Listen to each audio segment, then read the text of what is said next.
In this video series, we're going to take you through several partner flow exercises with the Yang-style Tai Chi Saber.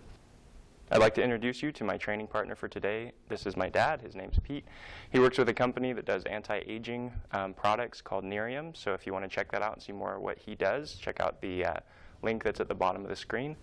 And for all of the exercises that we're going to show in this series, you're going to need a partner as well to practice them. You can try practicing them on your own, but it's not going to be as good as if you have an opponent that you can actually practice the exercise with. That's the point of these exercises. What we're using for this practice is just wooden bokkens. And I know that some people may be slightly offended by the fact that I'm using a Japanese training weapon with a Chinese martial art, but this really matches the Yang-style Tai Chi Saber well in its size and its shape, so I think it's a really good training tool for partner exercises. So feel free to use what you like. We're going to use bokken, and let's get started. For our first exercise, we're going to be working off basically just a stab to the chest and a deflection. So we're going to be incorporating footwork as well as learning to stick to the other person's sword. Rather than deflection and bouncing their sword away, we want to just deflect it by sticking to it and sliding it to the side.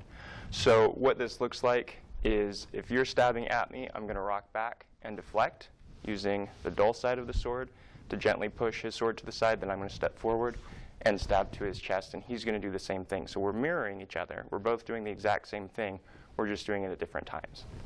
To start, you're both going to have your swords in your right hands.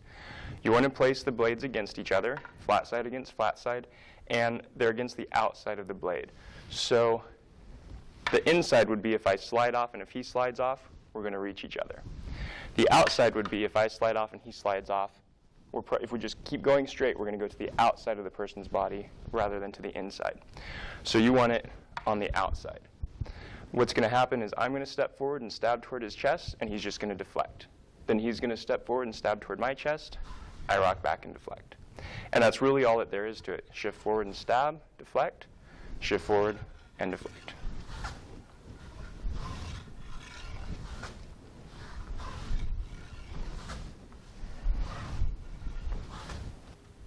Now we'll show you from a slightly different angle. It's the exact same exercise. You start with the flat side of the blade against the flat side of their blade, your opponent's blade. He's going to step in and stab. I rock back and deflect to the side. Now notice as I step forward is when I stab, and he shifts back. And as he steps forward to stab, I step back.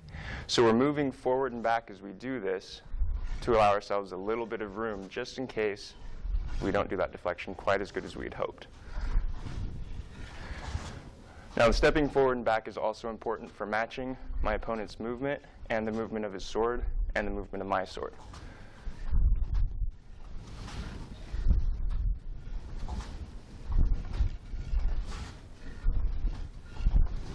We're going to do it from another angle. Same exercise. As he steps in, I rock back and deflect. As I step in, he rocks back and deflects. So we're just going back and forth.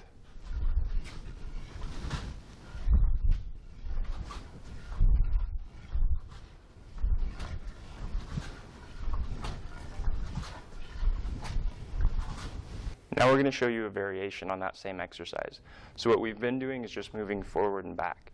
You can also turn this into a circular step as you do the same motion. So what happens is, as he stabs in, I step to the side. Instead of just rocking back and deflecting the blade, I step to my left as I deflect. Then I step straight toward him as I stab, and he's going to step to his left. And then he steps towards me, I step to my left. And back and forth. So we're going in a circle.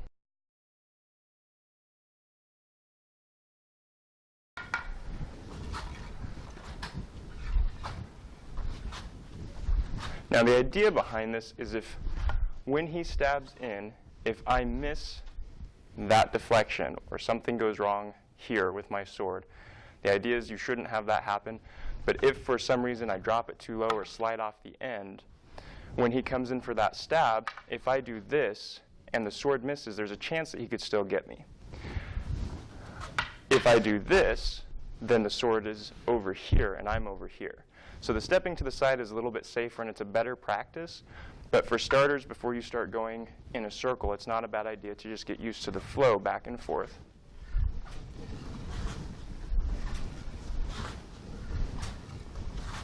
And then later on, you can add the circle steps.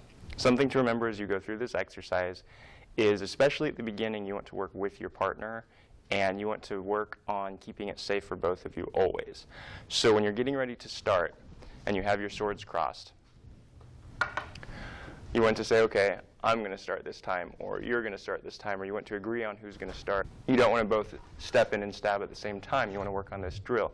So if we agree he's going to start first, then I know as he steps in, I'm going to deflect. As I step in, he's going to deflect. And we can start the pattern that way. Another important thing to keep in mind as you go through this exercise is to start really slow. Keep the exercise moving slow, work on getting the flow down, work on deflecting the sword successfully each time at a slow pace, because even though they're wooden swords, they do have a fairly sharp tip, and it's not going to feel good if you miss and you guys are going at high speed. So what you want to do is start really slow, get the flow, the feel, and the deflections down, and then as you get better at that, you can start to pick up the speed and make it a little more challenging for you. That's all that there is to this exercise. You have the stepping forward and stepping back in a straight line, and you have the stepping off to the side where you go in a circle with your partner. We hope you found this video very helpful. Thank you so much for watching.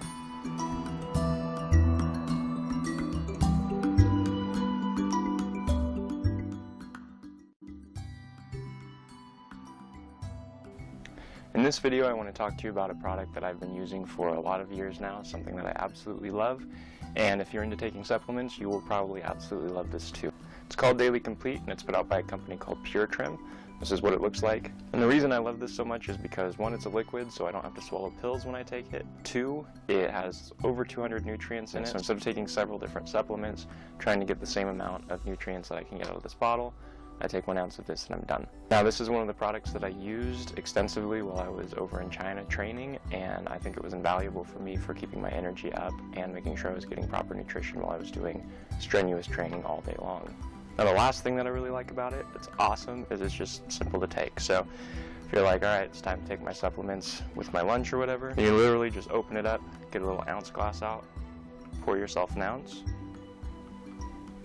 done, swallow it.